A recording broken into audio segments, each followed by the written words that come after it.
રાજ્યકક્ષાની પ્રજાસત્તાક પર્વ ઉજવણી વાવ-થરાદ માટે ગૌરવની ક્ષણ તેમ કલેક્ટર જે.એસ. પ્રજાપતિ જણાવી રહ્યા છે। તારીખ 26 જાન્યુઆરી 2026ના રોજ 77માં પ્રજાસત્તાક પર્વની રાજ્યકક્ષાની ઉજવણી નવીન વાવ-થરાદ જિલ્લામાં યોજાનાર છે।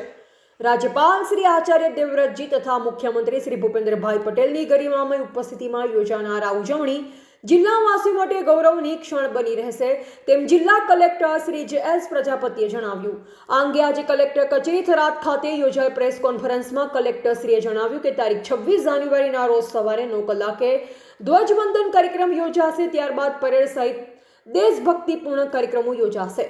તારીખ 25 જાન્યુઆરીના રોજ મુખ્યમંત્રીશ્રીના આગમન સાથે સેવા સદનનું ભૂમિપૂજન, ગૌમાતા સર્કલનું અનાવરણ, દુધવા જીઆઈડીસીનું ભૂમિપૂજન તથા નારી સશક્તિકરણ કાર્યક્રમ યોજાશે। આ સાથે રાજ્યપાલશ્રીની અધ્યક્ષતામાં મલુપુર ખાતે એટ હોમ તથા સાંસ્કૃતિક કાર્યક્રમો યોજાશે। ગ્રામ્યથી શહેર સુધી ઉજવણી પહોંચે તે હેતુસર જિલ્લામાં વ્યાપક આયોજન કરવામાં આવ્યું છે અને નાગરિકોને રાષ્ટ્રીય પર્વમાં વધુમાં વધુ સંખ્યામાં જોડાવા અપીલ કરી। 26 જાન્યુઆરીએ જે પ્રજાસત્તાક પર્વની ઉજવણી છે તેમાં વહીવટીતંત્રએ ખૂબ સારી રીતે તેની તૈયારી કરી દીધી છે।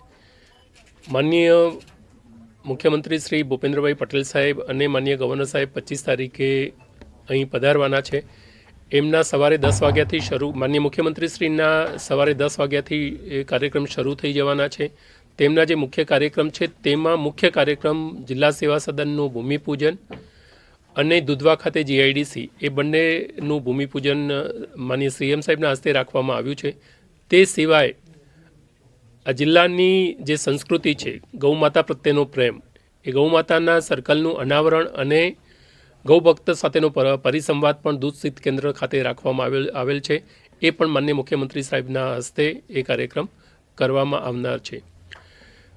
મુખ્યત્વે 25મી તારીખે સાંજે જે સાંસ્કૃતિક કાર્યક્રમ કરવામાં આવનાર છે તેની તૈયારી વહીવટીતંત્ર દ્વારા ખૂબ સારી રીતે કરવામાં આવી છે। આ જિલ્લાની સંસ્કૃતિ અને આ જિલ્લાની વિરાસત તેમાં ઉજાગર થાય તે પ્રકારના પ્રયત્ન રાજ્ય સરકાર દ્વારા કરવામાં આવ્યા છે। જિલ્લાના દરેક ગામમાંથી લોકો આ કાર્યક્રમને જોઈ શકે, માણી શકે એ પ્રકારની વ્યવસ્થા જિલ્લા વહીવટીતંત્ર દ્વારા કરવામાં આવી છે। તે જ રીતે 26 તારીખે પણ દરેક ગામમાંથી ધ્વજવંદનના કાર્યક્રમમાં લોકો જોઈન્ટ થઈ શકે એના માટેની વ્યવસ્થા પણ જિલ્લા વહીવટીતંત્ર દ્વારા કરવામાં આવી છે।